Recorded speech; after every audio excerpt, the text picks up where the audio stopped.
كل الناس ولاد ناس، بس يا ترى طول الوقت بنبقى ولاد ناس ولا بنختلف من ناس لناس؟ ويا ترى دي مشكلتنا ولا مشكلة الناس؟ ابن ناس مع الدكتور محمد حسين على ميجا اف ام. أهلا وسهلا بيكم وحلقة جديدة وابن ناس. الرضا أهم حاجة ممكن تحافظ عليها في حياتك.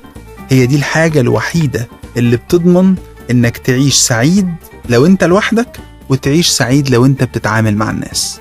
الرضا عند ابن الناس هو فكرة الإنسان الشبعان، الإنسان اللي عارف إن هياخد نصيبه وما يلزموش اللي عند الناس، وعينه مليانة وبيبصش على الحاجات اللي في إيدين الناس.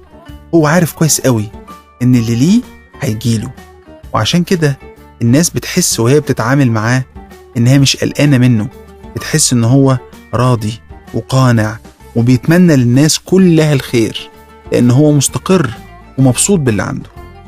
الناس وهي بتتعامل مع ابن الناس وحاسة إن هو راضي، بتحس إن عنده سلام نفسي، بتحس إن عنده سعادة داخلية، بتحس إن عنده قناعة، إنه مش طول الوقت بيلهس ورا الدنيا، إنه مش طول الوقت بيتخانق جوه نفسه على حاجات راحت منه أو على حاجات لسه ما جاتلوش. راضي بقضاء ربنا. نسبة العطاء جواه بتبقى عالية جدا، لأنه الاتنين مرتبطين ببعض. كل ما الإنسان بيبقى عنده رضا بيبقى مستعد إن هو يدي الناس أكتر، لأنه مش عايز يكوش على كل حاجة، لا، ده هو عايز يعيش وعايز كمان الناس اللي حواليه تعيش كويس. خلي بالك إن الرضا مش بس بيأثر على علاقتك بالناس، ده بيأثر كمان على علاقتك بنفسك وعلى حياتك أنت وعلاقتك كبني آدم بينك وبين نفسك. في دايما 2 صحاب، 2 دول عمرهم ما بيفترقوا، واحد اسمه راضي واحد اسمه سعيد. يعني ايه؟ يعني لو انت عايز تبقى سعيد لازم الأول تبقى راضي، لازم الأول تبقى متصالح مع الحاجات اللي عندك ومتصالح كمان مع الحاجات اللي مش عندك. لأن لما بنتكلم عن الرضا الناس بتبقى دايما فاكرة انه انا راضي لأني عندي كذا. لا، انت المفروض تبقى راضي باللي مش عندك، انك مبسوط وقانع بالحاجات اللي ربنا لسه ما ادهلكش. خليني اقول لك حاجة مهمة جدا. الشيء الوحيد اللي يخلي الانسان طول الوقت عنده مشاكل صحية، طول الوقت عنده مشاكل نفسية، طول الوقت مش قادر يستمتع بأي لحظة في حياته، هو غياب الرضا.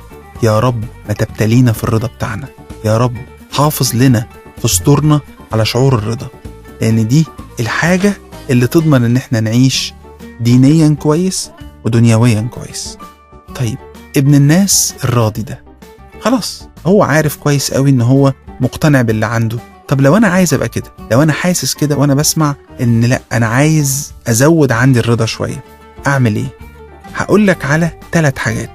اول حاجة، ما تبصش على النعم الكبيرة اللي عندك او مش عندك، بص على الحاجات الصغيرة، بص على النعم اللي انت مش متخيل انها اصلا نعمة انك بتقدر تتحرك.